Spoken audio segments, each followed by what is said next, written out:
Here with Ray Gaddis. Ray, obviously not the result you wanted tonight.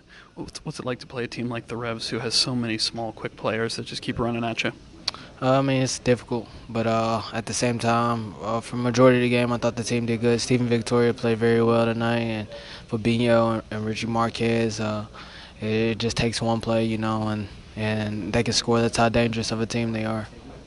Obviously, you don't want anyone to get injured, specifically your captain, but now you've had a few games to play with that same back line. What are you feeling in terms of the chemistry with a guy like Steven Victoria? Do you feel like you know him well at this point and you've worked out all the kinks? I feel that he's a player that has a lot of experience, so he's transitioned well. I mean, I played next to him early in the season, and of course, we definitely want Maurice to not take his time, but take his time to get back because we want him at full strength for whenever we can have him back and we need him. He's a vital player to our team. Had you guys seen the results that had happened before with New York City losing and then seeing Montreal lose before you guys took the field? Did that weigh into how you came into this game? I mean, we came in with the mentality to win by any means. Every game is a must-win in our eyes, and that's what's been preached around here from our leadership in the locker room and from our coaching staff as well. So we're here with Tranquillo Barnetta. First of all, where do you feel you are in terms of getting yourself back to full fitness? Obviously, you didn't have the luxury of a preseason when you showed up here. Yeah, I feel good that I feel every game goes better and better, and I think I'm fitter. So like today, I had a couple of chances to score, and a little bit unlucky today, but it's good that I come back to my real form. It was your first extended minutes with both Chaco Maidana and Vincent Noguera. How do you feel the three of you combined? Yeah, I think it's nice to play with these two players, but also with Sapong and Latu. I think we have a strong offense, and we create a lot of chances today. We didn't score, and at the end we get one. It's a little bit unlucky that we lose this game, but at the end, I think we have to score in the first half, and then will be another game. Obviously, it's early days. You haven't been here that long, but what is your impression of MLS in terms of the quality and the physicality of it? That's something that a lot of players remark on when they first arrive. Yeah, of course, physical is the league really strong, and that in the first game was this is what I feel, and but now I come back to my fitness, and then I think I'm better in the game, and I think tactically they are not like in Europe, but the games are more open. I think every team wants to win and go for the goals, and so there are always the games are a little bit open, and in Europe they try to keep the zero behind. So this is I think the most different. So obviously you've been a little bit on the left and rotating into the middle. Now with the red card to Maidana, you probably are going to get a chance to stay in that middle. Is that where you want to play ideally, in the center of the pitch?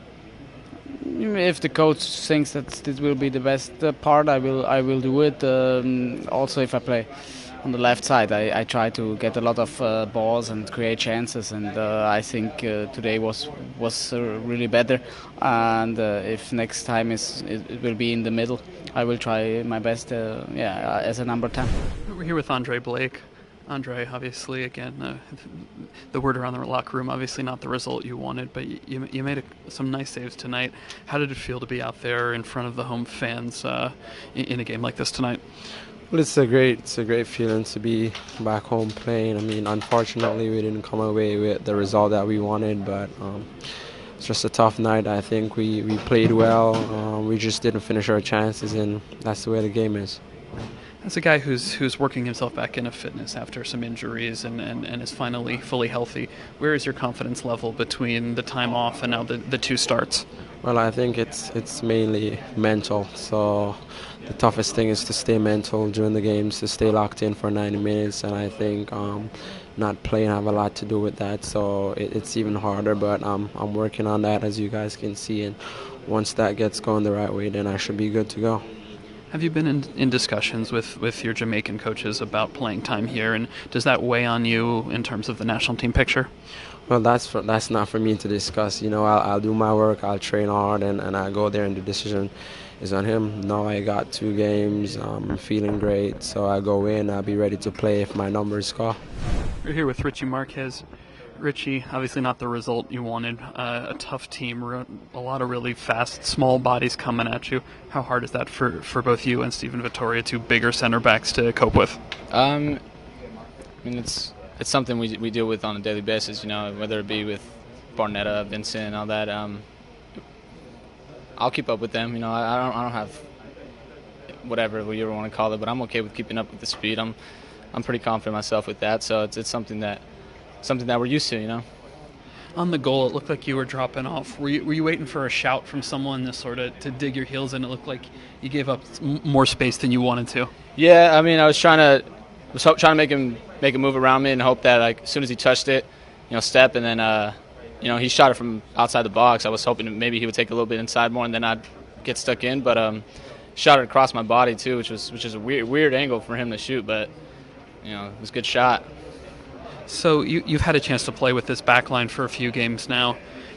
Obviously tonight, again, not the result you wanted, but the goal count has kind of gone down, and you had a very good performance in Montreal.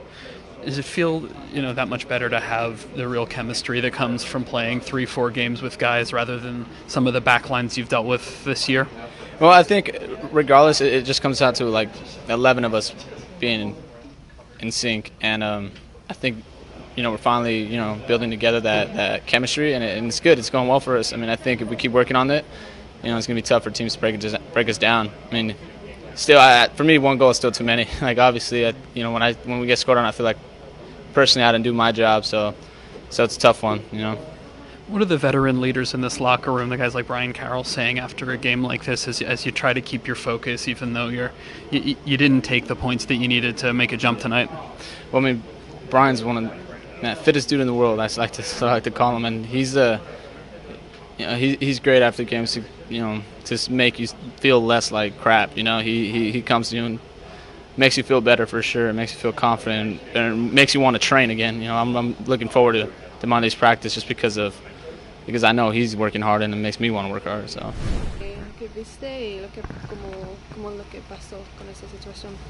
La verdad que fue una situación rápida porque yo lo hago foul, él cae y como es, el árbitro cree que yo tuve una agresión hacia él. Y yo no soy un jugador agresivo. Ustedes pueden ver que yo no tengo muchas tarjetas rojas, no tengo muchas tarjetas amarillas en mi carrera. Y bueno, el árbitro entendió que yo tuve una agresión hacia él y nada que ver. It was a really fast situation. You know, he had a foul on the player behind him, and the ref thought that, you know, a foul had happened. But if you look at his career, if you look at my career, like, I haven't had many red cards or many yellow cards. But the ref thought that today that I had reserved a red. The official said that he got the red for spitting on the player. Could he comment on that? Okay. ¿Puedes comentar sobre ese? El árbitro dice que escupiste a ese jugador. ¿Puedes tener un comentario de eso? ¿Que escupí? Ajá. Yo ¿Cómo escupiste? No lo quise hacer. Sería yo mastico chicle siempre todo el partido y él cayó. Yo no lo quise escupir a él, sino que yo quise, o por ahí se me fue se ve que yo escupí, pero no lo quise hacer a él. Justo cayó y supuestamente cayó de arriba de él, pero yo no fue intencional. No lo quise hacer en ningún momento hacia un jugador, ¿no? You know, he says that he always is chewing gum while he plays, and he didn't have any intention of, you know, spitting on a player. That wasn't what he was trying to do, and you know, it could have happened that his gum fell out of his mouth at that moment, but it wasn't an intentional thing, and, you know, it wasn't something that he was, you know, that he thought that he had intentionally tried to do.